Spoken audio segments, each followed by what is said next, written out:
Malika. Alors, justement, Cyril Guesso, donc comme je disais tout à l'heure, vous êtes président de l'UNEA, l'Union nationale des entreprises adaptées, et vous dirigez aussi une entreprise adaptée qui s'appelle FMS. Je sais que l'UNEA a été très réactive pendant cette période de pandémie. Est-ce que vous pourriez aussi nous partager des actions phares que l'UNEA a pu mettre en place pendant cette période compliquée? Dominique, permettez-moi, en ma qualité de président de l'Union nationale des entreprises adaptées, de vous remercier, au nom de toutes les entreprises adaptées, au nom de tous leurs salariés, pour ce que vous faites. 7e année de trophée Femmes ANEA et ANESAT. C'est quand même très fort de mettre en place un système qui fait rayonner tout le pouvoir d'être de tous ces salariés, qui parfois, c'est vrai, butent contre des normes à laquelle ils doivent faire face au quotidien. Et quand vous me parlez des conséquences de la pandémie et ce qui s'est passé en mars 2020, malheureusement, on ne savait pas comment agir, comment faire, ne serait-ce que pour conserver les activités, puisque les salariés des entreprises adaptées sont majoritairement en situation de handicap. Donc il a fallu agir, et une entreprise adaptée est tout d'abord une entreprise ordinaire, avec une agilité extraordinaire. Cette capacité que l'on a à moduler, flexibiliser, accommoder les contextes. Et donc, les entreprises adaptées se sont mobilisées pour essayer de répondre aux urgences, aux besoins des urgences sanitaires, comme les masques que je porte ici.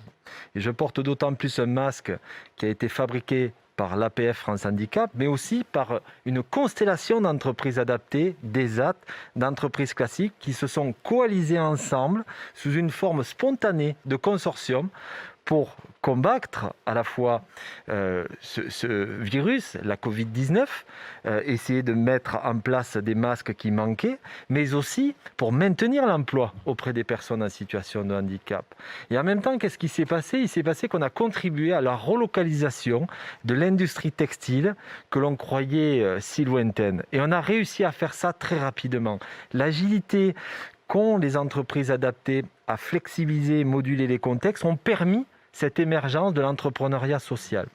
Et juste pour vous faire comprendre comment ça se fait que ces entreprises adaptées, il y en a 800 en France, il y en a 4000 en Europe, qui représentent plus de 160 000 salariés en situation de handicap en Europe, c'est que le handicap, par définition, c'est une rencontre, comme dirait Charles Gardou, éminent penseur de la société inclusive, une rencontre entre une déficience avérée et un contexte. Et ce contexte, soit il entrave, soit il facilite. Les entreprises adaptées agissent sur les contextes de vie, de travail, pour essayer de les flexibiliser. Et c'est ainsi qu'on a entrepris ensemble, fort de l'appui du gouvernement, fort aussi de la GFIP, d'un ensemble d'acteurs, où on a stimulé un écosystème favorisant justement l'émergence de grandes filières d'urgence sanitaire. Et on a été très présent, on l'a vu à travers des web-séries, on l'a vu à travers l'emploi, et on a créé pendant la pandémie quasiment 3000 emplois dans le secteur textile pour fabriquer des masques réutilisables ou des masques inclusifs comme celui que je porte ici. Alors justement, votre objectif aussi à l'UNEA, c'est de permettre à tous ces salariés en situation de handicap d'être maintenus dans l'emploi. Hein, vous accompagnez les entreprises adaptées par des formations, par justement, c'est ce qu'a dit Malika tout à l'heure, par du développement de compétences, etc. Donc vous n'avez pas qu'un rôle de facilitateur, hein, vous avez un rôle d'accompagnateur à l'UNEA. Exactement. Nous essayons avec l'Union nationale des entreprises adaptées de créer un contexte favorable à l'entrepreneuriat social et à faire émerger les nouvelles innovations inclusives et ainsi de les partager. Alors c'est un autre des liens qu'on a avec le gouvernement, mais aussi avec la GFIP, c'est comment toutes ces bonnes pratiques qui sont dans les entreprises adaptées, qui sont opérées au quotidien auprès des personnes, comment on les modélise pour en faire des situations de bonnes pratiques qui sont disséminées au sein de toute la société civile et économique pour flexibiliser nos normes. Pourquoi? Parce que la société inclusive est celle qui va s'élever contre l'emprise excessive des normes qui prescrivent, certes, qui proscrivent et embolisent l'expression singulière des personnes.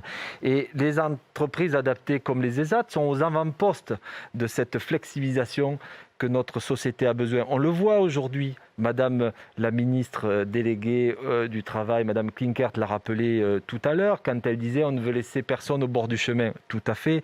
Et nous nous inscrivons pleinement dans cette dynamique-là pour que justement, de temps en temps, les entreprises adaptées viennent bousculer les idées ou les normes que l'on a avec un peu trop d'emprise. Et c'est ce que vous mettez en valeur et en lumière à travers toutes ces femmes en entreprise adaptée qui contribuent à créer de la richesse, parce que c'est de ça qu'il s'agit. C'est de l'économie, comme de l'écologie d'ailleurs. Ils ont la même racine phonétique, éco, qui vient du grec oikos, qui signifie la maison. C'est cette maison-là que nous devons tous habiter ensemble. Et l'idée de la société inclusive, c'est de partager le bien commun, le vivre chez soi pour tous, et essayer de faire œuvre utile et de créer de la richesse. Merci beaucoup Cyril Guessot. Moi je voudrais Cyril que vous nous donniez pour conclure un projet de l'UNEA, mais vraiment en 30 secondes. Est-ce que vous pouvez nous livrer un projet de l'UNEA ? Le grand projet actuel de l'UNEA, c'est de créer 10 000 mises à l'emploi avec 180 entreprises adaptées qui ont toutes convergé par une même intention autour d'un consortium textile, numérique et automobile pour le faire. Et pour ça, c'est très simple.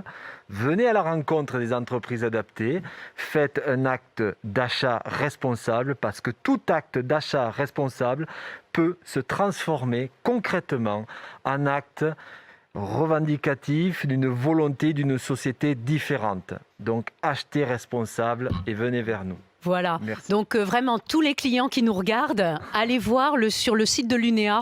Voilà, vous êtes les bienvenus.